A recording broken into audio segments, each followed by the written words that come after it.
It feels like I'm incarcerated. Immunocompromised and isolated. With the Kenney government repealing the so-called vaccine passport system and possibly the mask mandate March 1st, one Calgary woman says her world is getting even smaller and wishes people calling for freedom would think about hers. It's been a long 2 years for Alyssa Dennis. I first spoke with her back in March of 2020. Living with lupus and at that time awaiting a delayed cancer surgery, she was told to stay home during the start of the COVID-19 pandemic.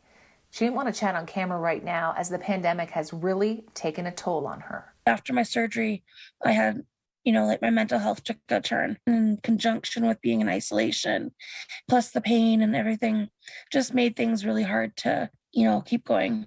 It took a lot of time to feel comfortable being around people. She felt safe kayaking in the summer with some friends, knowing they were all outside and vaccinated. And once the restrictions exemption program was ushered in September, Alyssa felt like she could get back on the sheet right here at the Garrison Curling Club and pursue one of her greatest passions. I knew that the people that were there were of a like mind. Like they weren't COVID deniers. They were vaccinated.